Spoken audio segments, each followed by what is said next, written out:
Hello all. मेरा नाम doctor Shrikant, consultant nephrologist care hospital से। मैं आज आपको किडनी के बारे में बोलने के लिए आया। तो पहले हम किडनी का फंक्शन क्या है उसके बारे में देखेंगे। सब लोगों को मालूम है कि किडनी के हमारे सब लोगों को दो किडनी रहते हैं। किडनी बहुत बहुत इम्पोर्टेंट ऑर्गन है, जैसे हार्ट है, लीवर है, ब्रेन है। वैसा किडनीज की बहुत इम्पोर्टेंट रोल प्ले करती है हमारे बॉडी में। पहले हमारा किडनी का फंक्शन देखे तो मेन इम्पोर्टेंट फंक्शन है किडनी का फिल्टर करने का।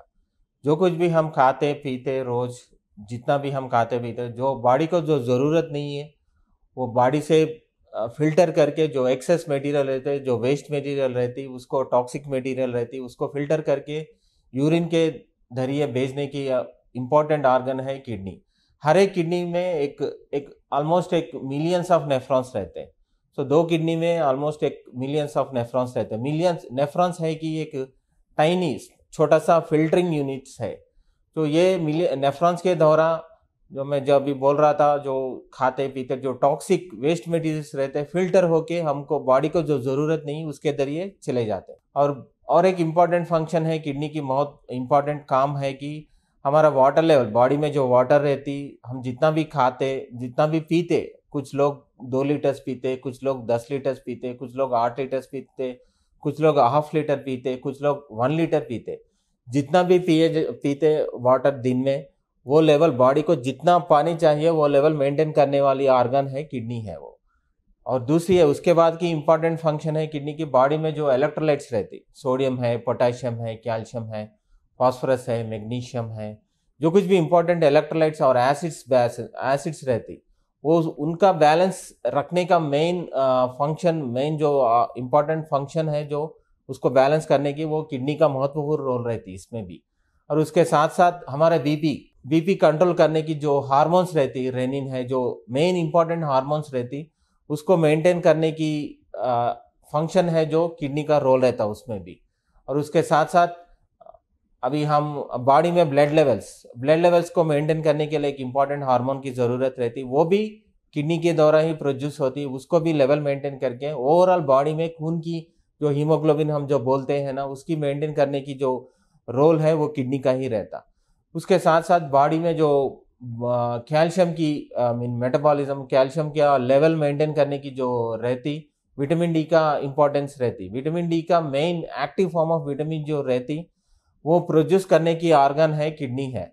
तो ओवरऑल देखे तो हमको मेन है फिल्टरिंग है, बॉडी में वाटर लेवल मेंटेन करने की रोल रहती, बॉडी में हीमोग्लोबिन लेवल मेंटेन की रोल रहती, बॉडी में एसिड बेस बैलेंस की मेंटेन करने की रोल रहती, और बॉडी में बॉडी में जो ब्लड प्रेशर रहती उसको अच्छी तरह मेंटेन करने की रोल है किडनी का रहता।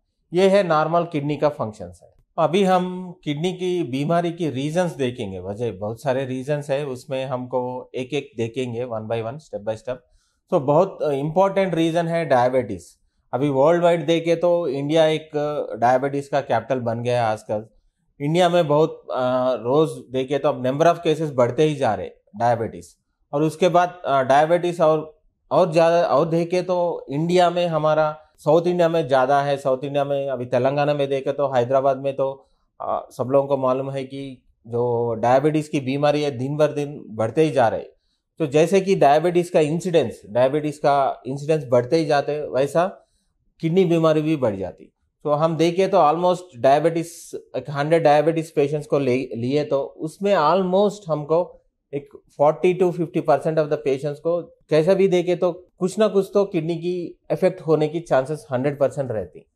तो इसका मतलब है डायबिटीज एक इम्पॉर्टेंट बीमारी है, उसको हम अच्छी तरह से कंट्रोल नहीं करके लेके गए तो आगे 100 पेशेंट्स लिए तो एक 5 years 10 years का बाद देखे तो 40 to 50 पेशेंट्स को किडनी की बीमारी पड़ने की चांसेस रहती। तो उसके बाद है मेन इंपॉर्टेंट रीजन है हाइपरटेंशन, हाई ब्लड प्रेशर। सो अक्सर अभी आजकल देखे तो ब्लड प्रेशर भी बढ़ जाते। पहले हम देखते थे कि बड़े उम्र में ही ब्लड प्रेशर आते थे, 40 years के बाद ऐसा ब्लड प्रेशर आते थे। आजकल देखे तो हम बहुत सारे पेशेंट्स देख रहे थे अभी क्लिनिक में, हॉस्पिटल में हम बहुत सारे यंग पेशेंट्स को भी देख रहे हैं आजकल। रीजंस कुछ भी हो तो यंग पेशेंट्स में आजकल ये हाइपरटेंशन की बीमारी बढ़ते ही जा रही। जैसे हाइपरटेंशन की बीमारी बढ़ते ही जाती, वैसे उन लोगों में भी किडनी की बीमारी बढ़ने की चांसेस बहुत ज़्यादा रहती। मेन है डिस्क जब बढ़ जाना। आजकल की अभी यूथ में जो एक्टिविटी है बहुत कम हो गई। जैसे सोशल मीडिया आ गई, जैसे फ़ोन आ गई, ज़्यादातर लोग फ़ोन पे ही रह जा रहे, सोशल मीडिया पे ही जा रहे घंटों घंटों पर। अभी इंटरनेट, जैसे इंटरनेट का एक्सेसिबिलिटी बढ़ गई तो ये सोशल मीडिया का प्रेजेंस बढ़ गई, तो ज़्यादातर लोग जब भी टाइम मिले सोशल मीडिया पे ही रह रहे, जब भी टाइम मिले मोबाइल पर फ़ोन पे भी रह रहे। तो यूथ जो है अभी आजकल अपने अभी हेल्थ पे ज़्यादा ध्यान नहीं दे रहे। उसकी वजह से जो एक्टिविटी, जो फिजिकल एक्टिविटी रहना है वो बहुत जीरो हो गया। और उसके साथ साथ जो स्ट्रेस रह रही, जॉब स्ट्रेस हो, और जो टाइमिंग्स रह रही, जो जॉब करने की टाइमिंग्स रह रही, उसकी वजह से भी ये फिजिकल एक्टिविटी नहीं रहने से भी, स्ट्रेस से भी, और जो एडिक्शन चल रहा है, स्मोकिंग है, टोबैको चीविंग है, अल्कोहल है, उसकी वजह से भी ये हाइपरटेंशन का जो है बीमारी बढ़ते ही जा रहे हैं। जैसे इंसिडेंस हाइपरटेंशन बढ़ते ही जा रहे हैं, वैसे किडनी का बीमारी भी बढ़ने की चांसेस रहते हैं।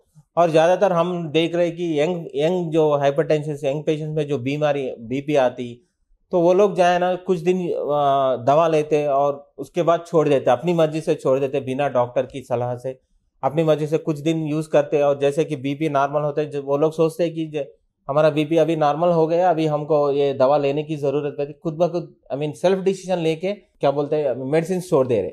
उसमें क्या होता है, मेडिसिन स्टोर देते बिना डॉक्टर्स के सलाह, और उसके साथ साथ वो मॉनिटर, अपना बीपी भी मॉनिटर नहीं करते।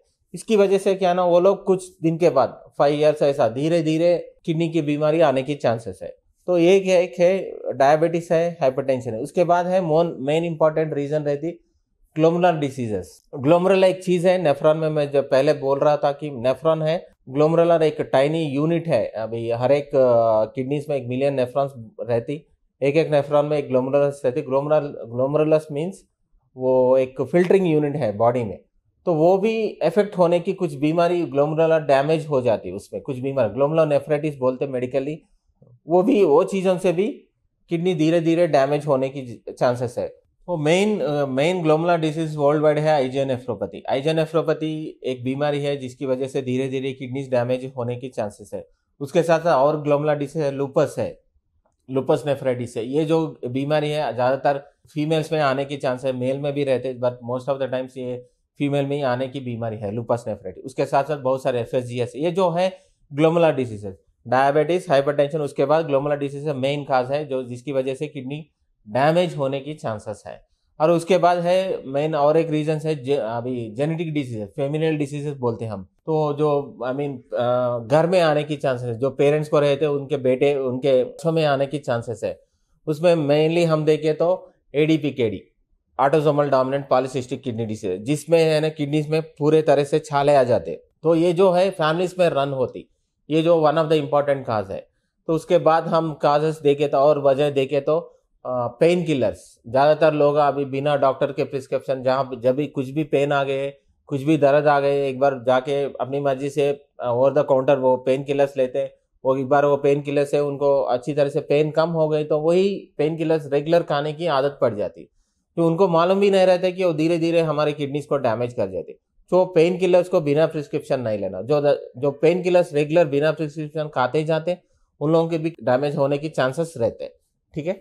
और उसके बाद नेक्स्ट रीजन हो सकता है एडिक्शन, जो स्मोकिंग है, अल्कोहल है, जो कंटिन्यूसली स्मोकिंग लेते, वो लोग भी किडनीज के बीमारी पड़ने की चांसेस है।